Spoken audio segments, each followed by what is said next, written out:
জুলাই সনদে অন্তর্ভুক্ত বিষয়, আইনগত ভিত্তি ও বাস্তবায়নের প্রক্রিয়া নিয়ে রাজনৈতিক দলগুলো কখনো হয়েছে একমত, আবার কখনো নিয়েছে মুখোমুখি অবস্থান। এসবের মধ্যেই এর পূর্ণাঙ্গ সমন্বিত খসড়া আনুষ্ঠানিকভাবে হাতে পেয়েছে রাজনৈতিক দলগুলো।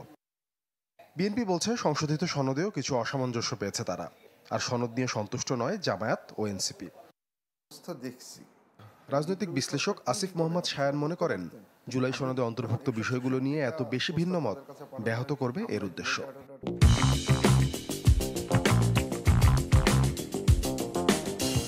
না তত্ত্বাবধায়ক সরকার, না উচ্চকক্ষ, না সাংবিধানিক প্রতিষ্ঠান, না আর্টিকেল 70, কোনোটার ক্ষেত্রেই আমরা সুস্পষ্ট কোনো সমাধান নিয়ে আমরা যেতে পারছি না। তাহলে যদি সেই সুস্পষ্ট সমাধান নিয়ে যদি আমরা না যাই, তাহলে সত্যিকার অর্থে এই যে ভারসাম্য তৈরি করা, সেই ভারসাম্যকে আমরা তৈরি করতে পারছি কি না সেই প্রশ্নটা চলে আসছে। আমরা কি ওই যে এক ব্যক্তি বা এক দলের হাতে ক্ষমতা কেন্দ্রীভূত হয়ে যাবে, সেটাকে আমরা বন্ধ করতে পারছি কিনা সেই প্রশ্নটা চলে আসবে। এবং এই দুটো ক্ষেত্রে এই প্রশ্নের উত্তর না হওয়ার সম্ভাবনা অনেক বেশি। চিন্তক ফরহাদ মজার মনে করেন, গণপরিষদ গঠন ছাড়া জুলাই সনদই শুধু নয়, গণঅভ্যুত্থান পরবর্তী জন আকাঙ্ক্ষার বাস্তবায়নও কঠিন হবে। আমরা এখন রাষ্ট্র গঠনের প্রক্রিয়ার মধ্যে আছি, সরকার নির্বাচনের মধ্যে নাই। এটা হলো বাস্তবতা। তো আপনি টালবাহানা করছেন কেন? আপনি ঘুরে ঘুরে কেন এগুলো করাতেছেন? আপনি দরকার তো না। আপনি তো প্রথমত এই প্রথম থেকেই আপনি জনগণের অভিপ্রায়, এটা যেন একটা সামষ্টিক অভিপ্রায়ের রূপ নেয়, তর্ক বিতর্ক আলাপ আলোচনার সঙ্গে যেই থাকুক, আপনি যে দল করেন কি মতের ইররিলেভেন্ট, এটা আপনি গণপরিষদে বসে আপনি তর্ক বিতর্ক করবেন। গণপরিষদে যে সিদ্ধান্ত হবে এটাই জনগণের সামষ্টিক অভিপ্রায়।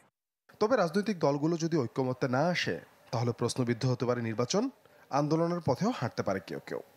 আপনি হচ্ছে গিয়ে নির্দিষ্ট সময়ে ইলেকশন দিবেন, কিন্তু সেইখানে বাকি রাজনৈতিক দলগুলো যারা জুলাই চার্টারে সাইন করছে না, তারা বলতে পারে যে আমি নির্বাচনে অংশগ্রহণ করব না।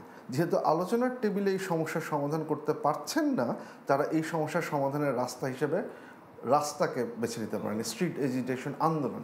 এগুলো করে টালবাহানি করে তারা মূলত জনগণকে উপর আবার পুরনো ফ্যাসিস্ট শাসনটা বহাল রাখার জন্য তারা এইসব টালবাহানা করে। দরকার তো নেই তার এসব করার জন্য।